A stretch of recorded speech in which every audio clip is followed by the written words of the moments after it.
बिस्मिल्लाहिर्रहमानिर्रहीम। अस्सलाम वालेकुम। झाबा मज़ाहिर कुरैशी के चैनल पे खुश आमदीद।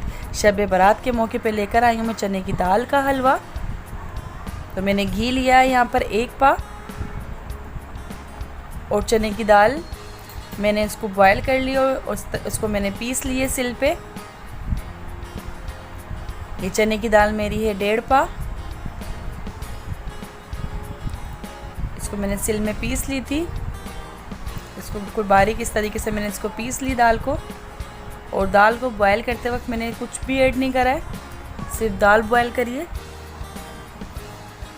अभी इस वक्त आपको इसमें कुकिंग ऑयल ज़्यादा लग रहा होगा, तो ये जब अच्छा सा मिक्स हो जाएगा तो हमारा कुकिंग ऑयल भी नज़र नहीं आएगा। हम लोहे की कढ़ाई में और लोहे की करछुली इस्तेमाल कर रहे हैं इसका मज़ा दोबारा करने के लिए। इस तरीके से हम इसको तकरीबन चलाते रहेंगे, क्योंकि जब ये अभी ये कलर आपको इसका ख़ास नज़र नहीं आ रहा है, इसको हम तकरीबन आधा घंटा तक भूनेंगे।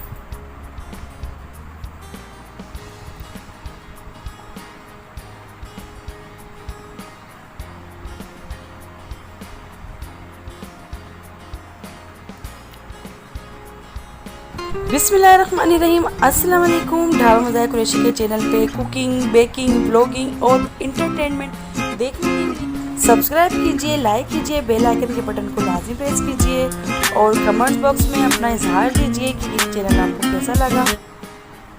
ये देखिए मेरा कुकिंग ऑयल बिल्कुल ख़त्म हो गया है। हम फिर भी इसको स्पून को तकरीबन अपने चलाते रहेंगे ताकि ये हमारा लग नहीं जाए सब साइड से। चने की दाल का हलवा बनाते हुए हम तकरीबन इसको देखते रहते हैं ताकि कहीं से लग नहीं जाए और स्पून को चलाते रहते हैं। ये अभी मेरा कुकिंग ऑयल सब में मिक्स हो गया है, तो ये मेरी अभी चने की दाल तो बहुत आसानी से चल रही है। ये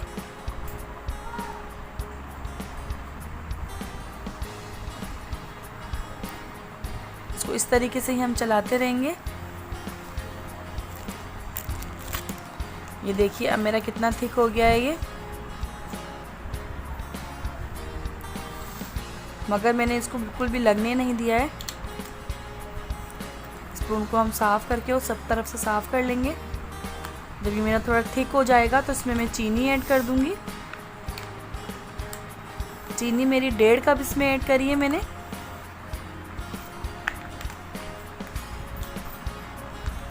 अब ये देखिएगा आपको थिक लग रहा है। अब चीनी मैंने इसमें ऐड कर दी है तो उसका कलर भी चेंज होगा और पतला हो गया, फिर दोबारा थिक हो जाएगा। अब चीनी मैंने ऐड करने के बाद इसको अच्छा सा हम भूनेंगे। इसकी भुनाई बहुत अच्छी सी करेंगे।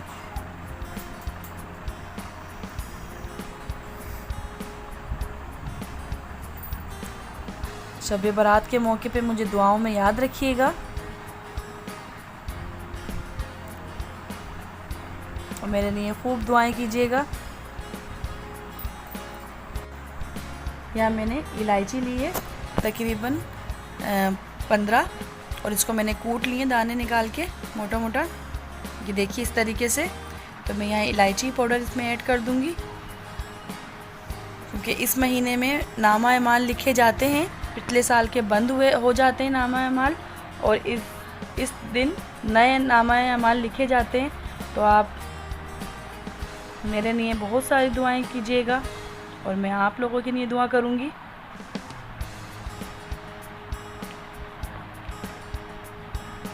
ये देखिए मेरी यहाँ पर कलर चेंज हो गया है और भुनाई अच्छी सी हो रही है।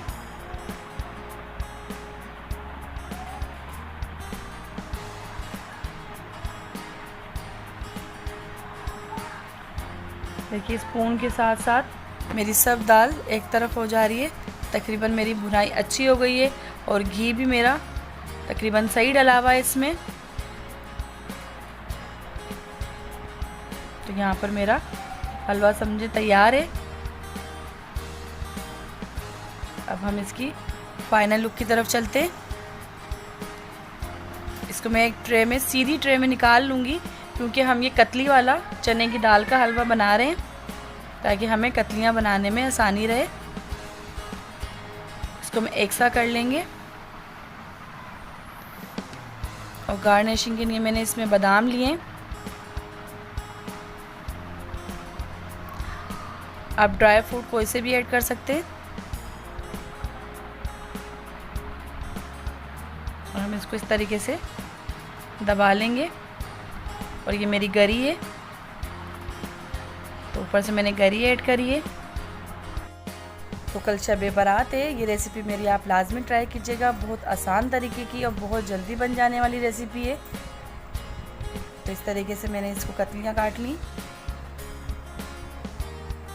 आप नमक पारे शेव में और किसी भी शेव में आप इसको काट सकते हैं कतलियों को। ये देखिए मेरी कितनी आसानी से कतलियाँ ये कट रही हैं। तो ये रेसिपी मेरी आपको कैसी लगी कमेंट्स करके लाजमी बताइएगा। अपना ढेर सारा ख्याल रखिएगा और मुझे दुआओं में याद रखिएगा। मैं आप सबको दुआओं में याद रखूँगी। अल्लाह हाफिज़।